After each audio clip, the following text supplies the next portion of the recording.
All right. Hello, and welcome to Hygiene Elevated Conversations and Innovations. My name is Olivia Badunde, your host today, and I am having the pleasure to talk today with Miranda. Miranda, thank you so much for being here. Hi, thank you so much for having me. It's great to be here with you.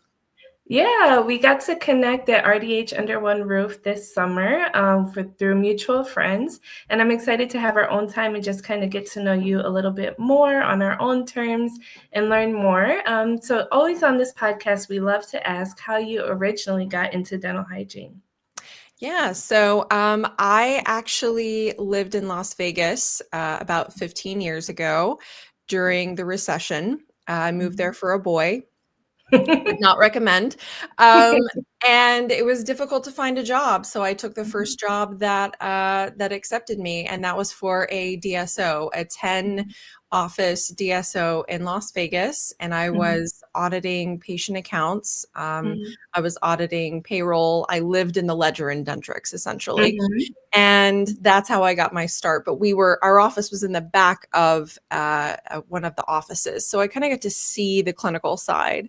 And I realized I wanted to be over on that side than just staring at the ledger all day. So I had the opportunity to move back home to West Virginia.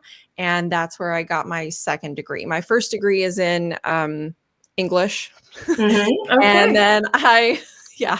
And then I went back home. I applied, luckily got in first year, had so many prereqs already covered from the first one, and I got into dental hygiene and graduated in 2016. Ah, okay. So not too long ago. Next year will be 10 years. We'll have to Yes. celebrate that. Yes. So once you actually got in the op and you're working clinical and with patients, what are some of the things that you really loved about the day-to-day of being a hygienist? So I loved actually the autonomy that I did have outside of school. I remember feeling very stifled, of this check and that check and don't go too far and that sort of thing. And so I loved, you know, holding myself to a certain standard, but knowing that the office counted on me as a provider to take care of this patient, and they come in, they're really none the wiser that I just graduated, or I just got my license in California.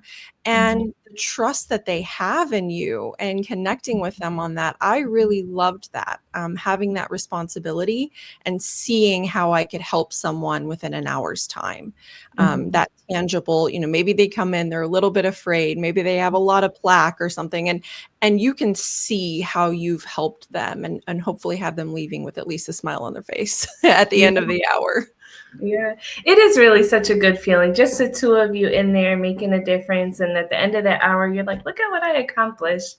And then even better when they come back, 3 months or 6 months later and they're healthier and they're more confident is really such a beautiful feeling. Yes, and So, when they ask for you next uh-huh. time, "Can I see you next time?" And you're like, "Let me just type that up in the notes. Yeah, sure." That actually happened. My very first patient I ever saw out of school, I was temping.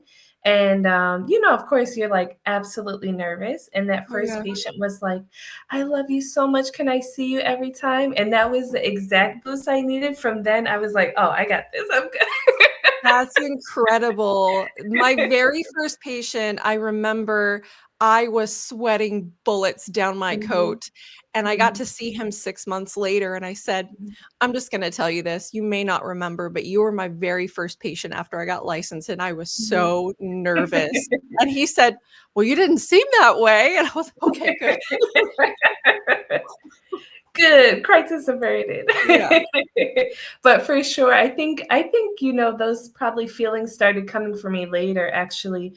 I started working in an office with a veteran hygienist, and, she would just, like, be so confident and telling the doctor, "Oh, the patient needs this or that," and I'm like, "How does she know?" And later, I really was like, "Okay," but it was good for me to work in a practice with her and learn a lot of tips from her, so Yeah. Yeah, we get our help along the way, right? Absolutely. If they're willing, and I found mostly throughout my career, absolutely, the veteran hygienists are those who maybe have just been around in the office, even a few Mhm, months longer will say, here's how we do this here, here's your mhm, login, oh, mhm, this thing, there's always so many little things about an office.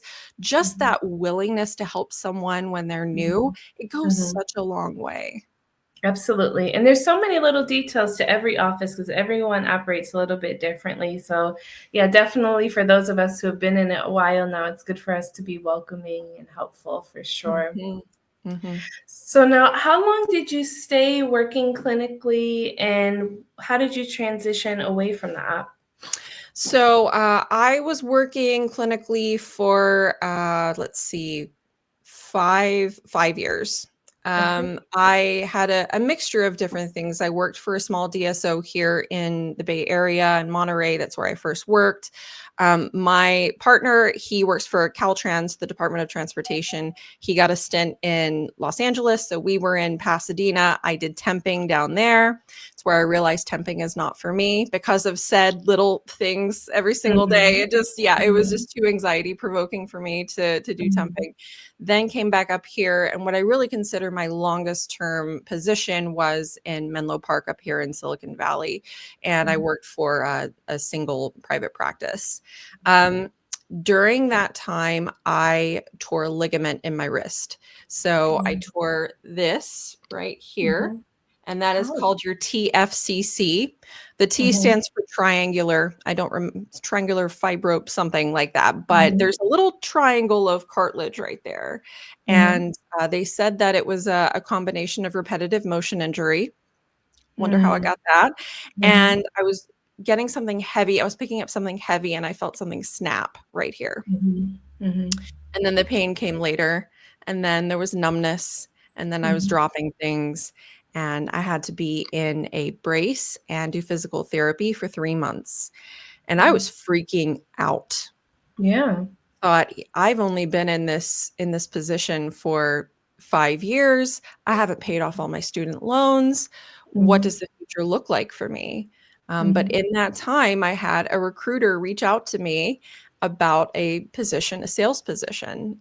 mhm, And I said, well, who's the company? And he told me, and I said, okay, I can do that. mhm, So, without even being fully healed, I just decided to take a chance and go into sales. I'm very glad I did. mhm, mhm. Wow. I'm so sorry that injury happened to you. That I can imagine that must have been really scary, and definitely with all the scaling and pivoting and we do, that's a bad injury to have as a hygienist. But Yeah. I'm sure some of the things that you had from your original job and your English degree and your job as a clinical hygienist have helped you in your sales role. What do you feel have been some of the skills that have helped you transition or do really well in sales? Okay, that's a good question. So I say this in my channel also, that we do have transferable skills. Mhm, I think that we don't always label them the way that salespeople or people who've gone through the entire sales track they label them. But I think mhm, it's just kind of a different sort of translation. So mhm, one of the biggest ones to me was relating to and communicating with different people all day long. mhm, And we don't have a lot of time to make that good first impression. We're mhm, dealing with someone's health, with their time, with their insurance, with their money, with mhm, their sometimes they're embarrassed, we're dealing with mhm, their ego. mhm, And so to make someone feel comfortable, to get them to trust you, to educate them, and to do your clinical work all in an hour, that takes a lot of freaking skill. And I don't think we mhm, always give ourselves enough credit for what we do mhm, in that way, because then we did that at 8 a.m. Now, 9 a.m., we have two kids, and the mom's coming in and she couldn't find parking. And then, we have an SRP at 10 and patients late, next one's early, mhm, so we have to manage different personalities and different mhm, stakeholders, we'll say, all day long. mhm, And that really translates well into sales because again, you're dealing with different people, different They have, your customers have different things that are important to them. Not everyone has the same concerns or Mhm. issues or problems or things they want to solve or Mhm. values. And Mhm. so getting to the root of that, I think through motivational interviewing would be Mhm. number one. Absolutely. Now, on the flip side of that, what's been something that you had to learn from scratch? Like you didn't have experience with it, but once you got into the role, you just worked it out. So I made an entire video about this one, and it's the mindset. So Mhm. we as hygienists, we often are in the four walls of our operatory. We have Mhm. ourselves, our patient, and our screen and our schedule, Mhm. and we do that day in and day out. And Mhm. that's great, and a lot of people like that routine. I know I liked the routine, but we also don't have a lot of space there to be creative and think outside the box. And when Mhm. you are in sales, you have to be creative. You have to think about, how am I going to reach those potential customers? How am I going to educate them? How am I going to get them to look at this little card I dropped off? How am I going to get Mhm. them to care? you know? Mhm. How do I ensure it at least goes somewhere in the break room and not in the trash? Mhm. And so I think that was the number one thing for me when I got into sales, was that I didn't realize how many liberties I could take Mhm. to be creative and try to get people's attention. Mhm. And so that's a big one that I found for hygienists, is that we do the same thing over and over again, and it kind of almost stifles us. And Mhm. there isn't a lot of room for creativity in a science evidence-based profession, to be Mhm. fair. Um, Mhm. so it's kind of by nature, but Mhm. with sales, you have to bust through that and Mhm. get creative. And it's a Mhm. muscle. Once you start doing it, it'll just avalanche from Absolutely. Now, in my current role, I manage the dental office that I work for. And so I get reached out to by salespeople almost daily. And truthfully, I don't engage with most of them because I just simply don't have a lot of time or bandwidth with all the other demands that are coming at me. So, what have been some ways that you find to successfully connect with someone, maybe like myself, who maybe is just hard to talk to Mm. get a chance to talk to them maybe. Yeah, yeah. Well, I think that patience is a virtue. And maybe that's one of the beneficial things about coming from hygiene, is that we had to be patient. You do an Mhm, SRP, you're not going to see how the tissue responded for 6 weeks or 3 months or what have you. And we're in it for the long haul. You see mhm, someone who has a cap from surgery from an implant. I always told my patients, implants are marathons.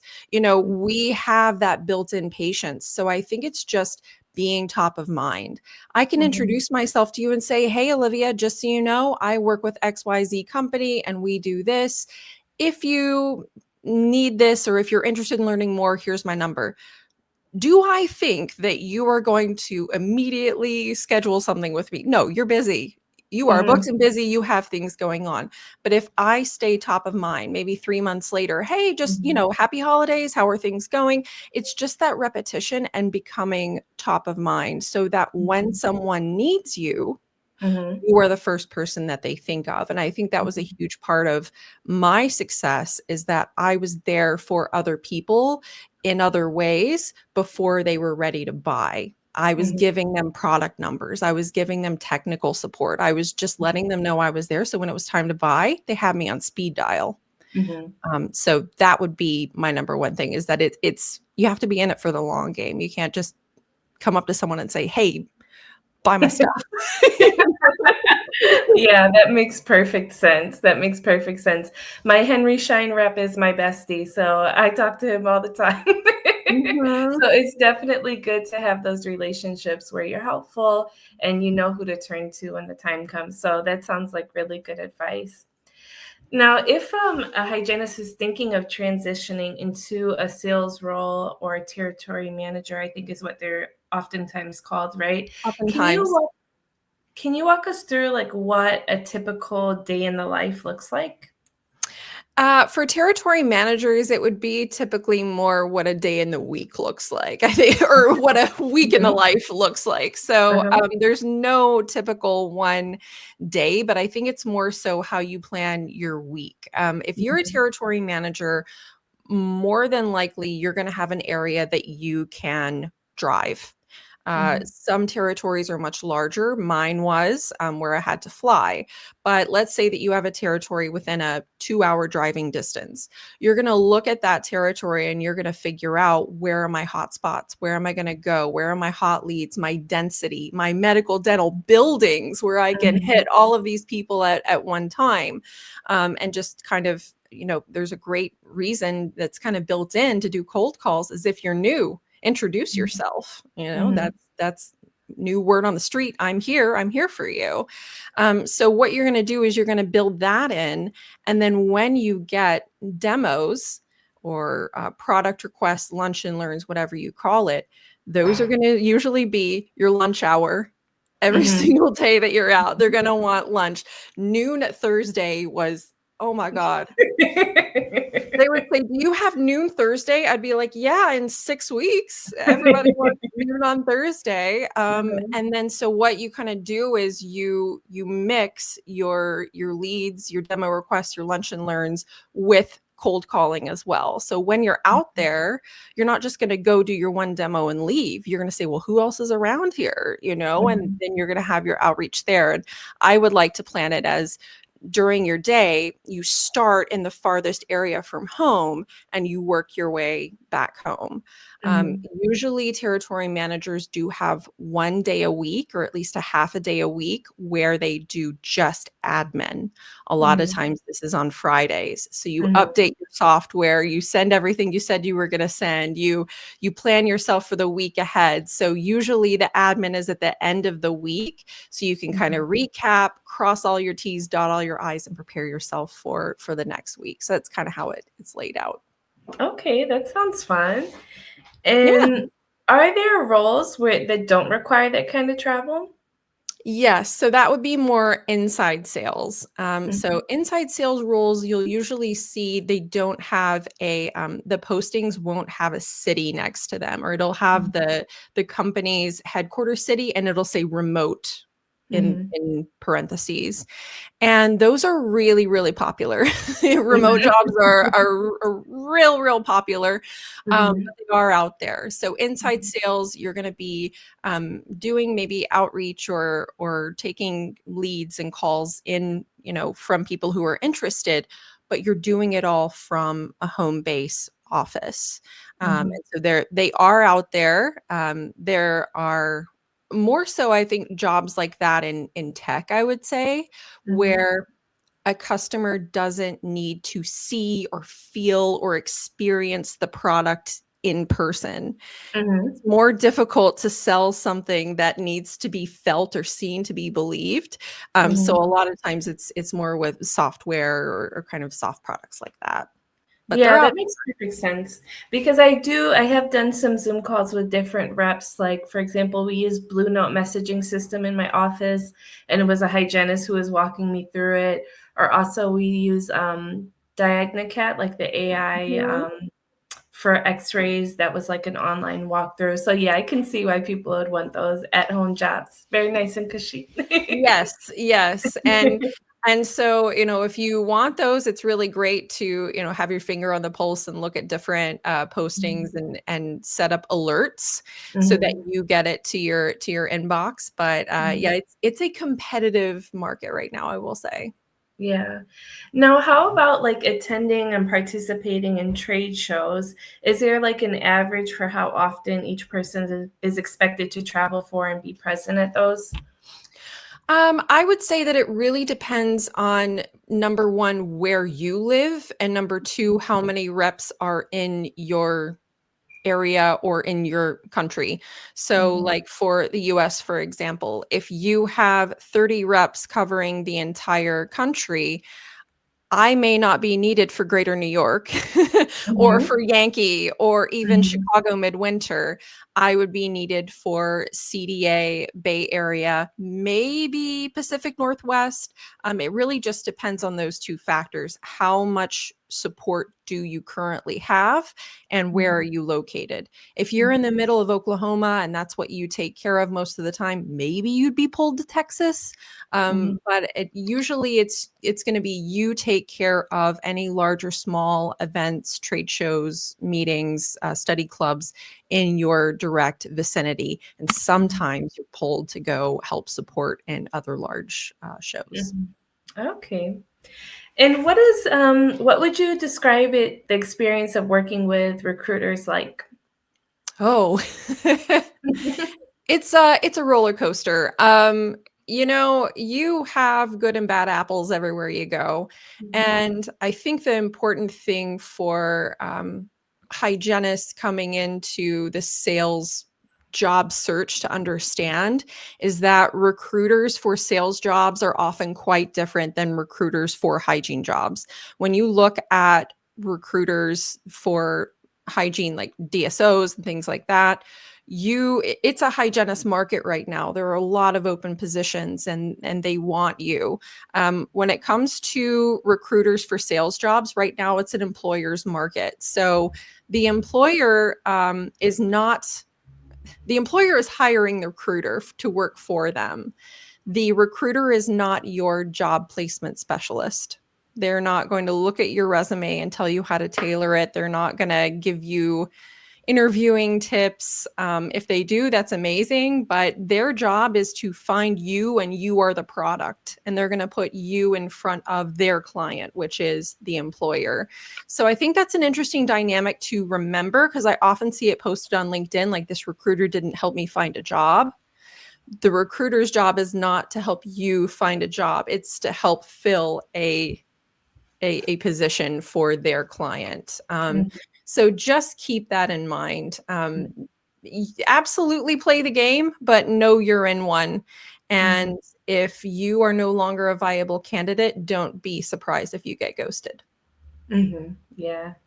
2025, it's an interesting time, huh? It is. It is. Yeah. Yeah. I'd rather be honest about it and let you know. Don't be Mhm. surprised if you get ghosted Yeah. by both the company and the recruiter. Yeah. And have you found anything to be really helpful to make candidates stand out when they're looking for a sales role? Yeah, so I think one of the things that we need to look into is our own data. So I think we as hygienists, if you're already in a very production focused role, that's actually great, because if they're keeping track of your numbers, you can access them. Mhm. So, Mhm. get into your practice management software and no one will be the wiser.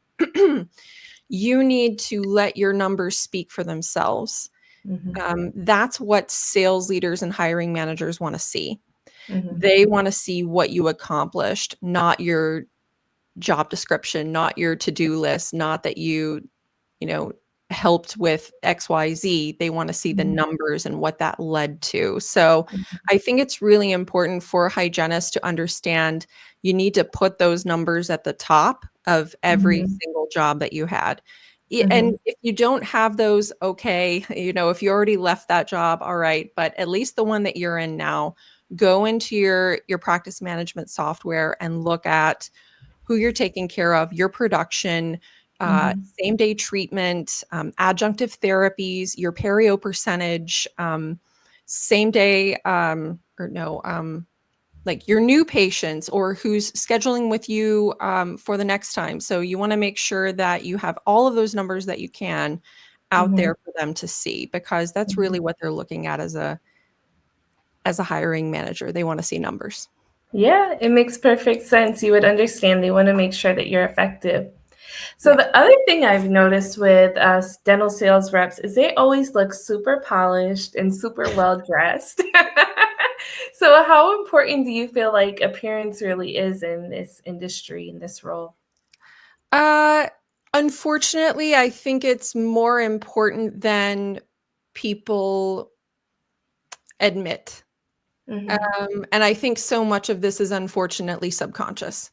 Mhm. I think unfortunately it's just ingrained in a lot of people that when you walk in off the street, I see them look me up and down, Mhm. or I had to tailor how I looked depending on which state I went to. Mhm. Because if I went to downtown San Francisco at 450 Sutter Street, 26 stories, I'm going to wear my heels. I'm going to wear my, dressy shirt. I'm going to do all of that. If Mhm. I'm going to rural Washington Mhm. and it's February, Mhm. I'm wearing my Doc Marten boots and a smart sweater and my Mhm. parka, and I'm fitting in. So I Mhm. think it's not necessarily that you have to be polished in a certain like Beverly Hills way. I think you have to be Mhm. smart as to your audience Mhm. and just look put together and respectable and like you know what you're doing and confident for Mhm. that audience. But yeah, Mhm. always, not wrinkly, not linty, not a lot of cat hair, clean shoes, nice bag. I find that a nice bag and nice shoes and a nice belt just go a long way. You don't have to blow everything on a big wardrobe, but just like staples like a coat, belt, shoes, and bag can go a Mhm. long way. Yeah. And do you find like how do you balance it with like feeling like you're being true to yourself and your own personality, where at the same time you're like, well, I need to look the part to make the money. So do you ever feel like there's a tough balance there? I don't think so for me. I worked in a country club in college, and so I was accustomed to wearing high heels, pencil skirt, that whole thing. I did too much. I didn't even have to do that, but I liked it. Uh-huh. But for me, I think I just find a certain budget. I do Mhm. Nordstrom Rack. I'm not Mhm. looking for the Louis Vuitton and the Chanel and Mhm. necessarily there's nothing wrong with that, but Mhm. I have a certain budget and that's what I Mhm. go after. So for Mhm. me, it's just more so looking clean, looking put together, and not wrinkled and full of lint. Yeah. And that's not a cat. So I mean, I and when I wear black, I'm like, Uh-huh. get it off of me. So yeah, I was never a logo chaser. For Uh-huh. me, I some of Mhm. my favorite things were, like just leather bags, like Madewell Mhm. bags, no like Mhm. logos or anything. I Mhm. just Mhm. I just want something that I feel good in and doesn't break the Mhm. bank. So Mhm. Nordstrom Rack was a big one for me. Absolutely, that's a great store to go to. Mhm. Mhm. So it sounds like you've mastered it, kind of like succeeding in the role, being true to yourself. But was there ever a moment where you questioned if you made the right choice? There were flashes of Mhm. of times where I wondered if this was sustainable. Not so much did I make the wrong choice back then, because I'll never say that I did. It was one of the best choices I made for myself and my my health and my career. Mhm. But there were flashes of, can I do this long term? Mhm. Can I go this direction long term? And then eventually it would be drowned out by, well, no, look at everything that you have. Look at this autonomy. Look at what you've built. Just go back and look at Mhm. your numbers, girl. Like you're doing something right. Uh-huh.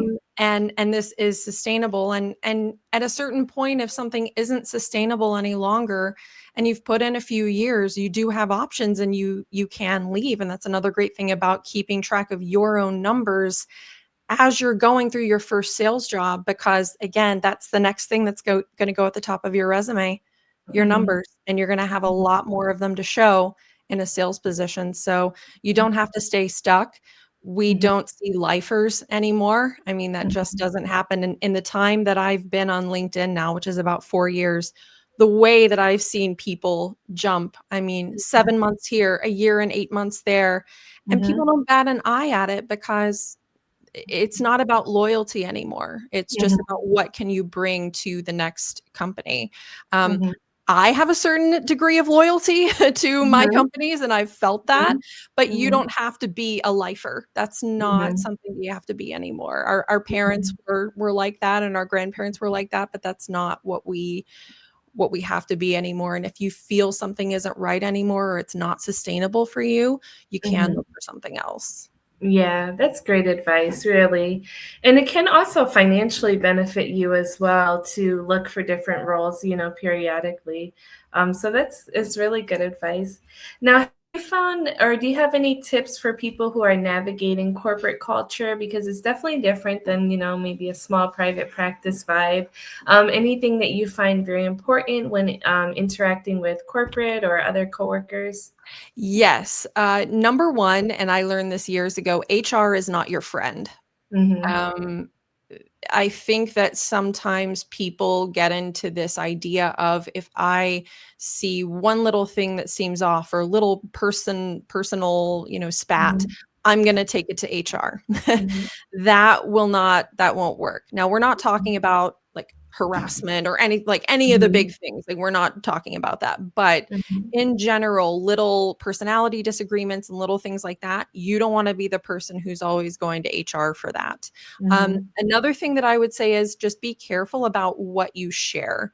You can always share more, but once it's out there, you can't take it back. Mhm. And in a small, cozy environment like a dental office, I remember us saying some off the wall things, but I also didn't even have a work email. Like, Mhm. it was just you just say stuff and you laugh and you move on, or you go into Mhm. sterilization and you're like, and it was just and I do miss that sometimes Uh-huh. because nobody was gonna turn around and go to some director and say, you know?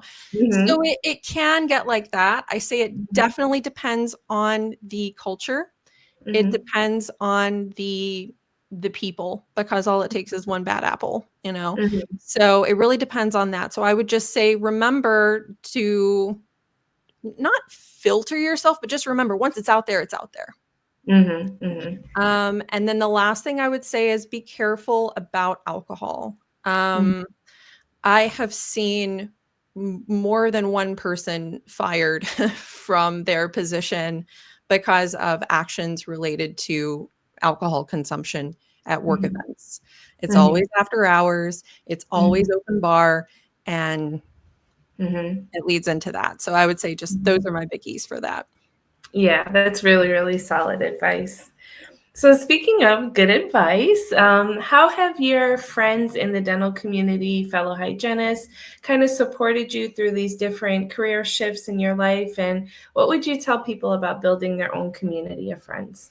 Wow, yeah, it's so important. It's amazing because you realize very quickly when you go into a different area of dentistry, how small dentistry actually is. Like, just Mhm. because I'm going from, my one little office that I had, and now I'm in sales, well, I'm gonna see those people at conferences.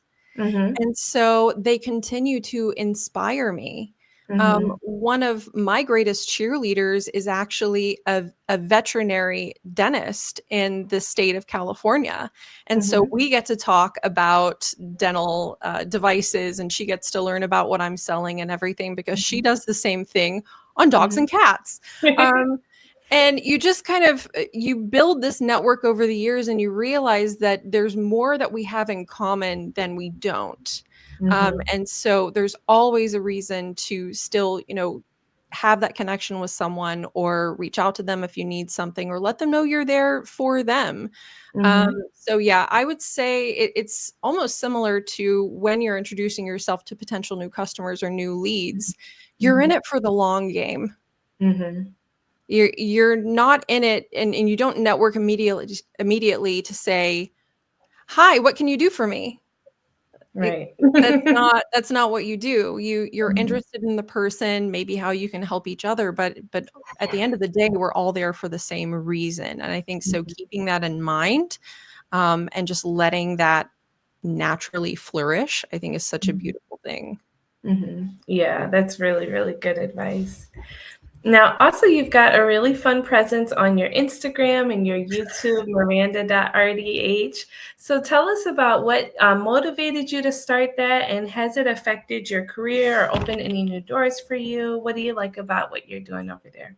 Yeah, so I decided in the summer that, well, first of all, I was going to take a big break. I knew that hiring was going to be low because sales are low in general in July and Mhm. August. And I was going Mhm. to Singapore in August. So I thought, okay, Mhm. no reason to say I'm going to join something and then take a week off in Singapore. So I had this chunk of time. and I'm just sitting here and I can't just sit. Like Mhm. the wheels are always turning. So Uh-huh. I actually sat down and I wrote out an entire course on Mhm. transitioning from clinical hygiene to sales. And I just spent July 4th weekend downloading my entire brain into this document. My Mhm. my boyfriend came over and he's like, "You need to step away." But I was in an actual flow state. If there's ever a Uh-huh. time in my life, I spent 12 hours a day for 2 days straight at my Wow. computer, and it felt Mhm. like that. Mhm. I That's could not awesome. leave, and I just Mhm. downloaded everything, and then I put it into AI, and I was like, "Does Mhm. this make sense? Like, how would Mhm. you frame this?" And it Mhm. structured all of my thoughts, and I Mhm. realized I have something here. Do I Mhm. wanna sell a course? I don't know, but what I Mhm. wanted to do at the time was to share that with other people, just those Mhm. tidbits and things that I had learned that Mhm. if I were sitting down with you in the break room and you told me, "Miranda, I don't know how much longer I can do this with clinical. I'm Mhm. thinking about sales." This is what I would tell you. Mhm. Have you thought Yeah. about this? Have you thought about Mhm. that? You know, Mhm. the things that I wish someone had told me 4 years ago, and that's my entire hope is to share with someone what I wish I had been told.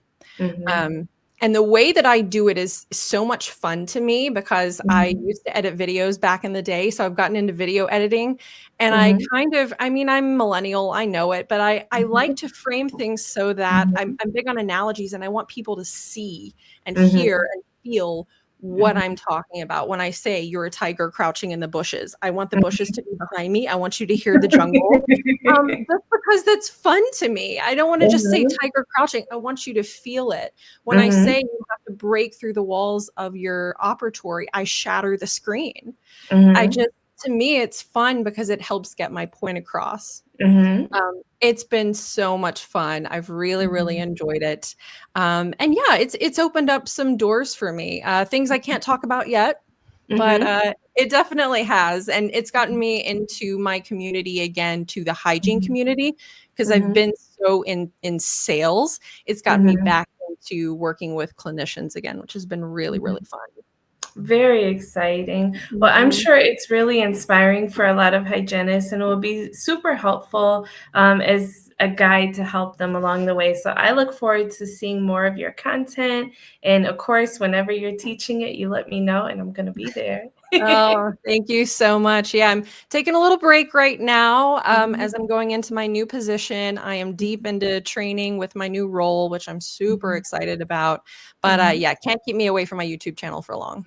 And is there anything I didn't ask you today that you want to share with the listeners of our podcast? Oh, wow. I really wanted to get across the importance of the network and Mhm. building something with other people, the Mhm. commonality that we have, and not building something just to get something out of it in the end. Um, Mhm. so yeah, I think we really touched on that, and so Mhm. yeah, I think we've covered it all. I really, really appreciate it. Great questions. Yeah, thank you so much. And our last final question we always ask on this podcast, if you could go back and give new grad Miranda a piece of advice, what would you tell yourself? New grad Miranda. It's gonna be worth it. Mhm. 'Cause when I graduated, I knew I was moving to California, Mhm. and I was graduating in Virginia, lived in West Virginia, moved across the country, and I thought, "Well, this is sort of like the gold rush for me, right? Mhm. This is the opportunity, the modern day gold rush." Mhm. And I think I would just reassure myself that going into debt and having to take the anesthesia course and all of this, it's worth it in the end. Sometimes you have to like an arrow, you have to pull yourself back to propel yourself forward, and it was Mhm. so worth it. Mhm. Really, really good advice. Miranda, thank you so much for taking the time to talk with me today. It was a pleasure. And where can our listeners find you? Can you say the name of your channel? Yeah, it's, Miranda Linkus RDH, but I'm really the only Miranda RDH on there. So if you search Miranda RDH, you will find me. And that's where I am on Instagram as well as miranda.rdh. Okay, awesome. Thank you so much. Have a Thank great day. you. Thank you, you too.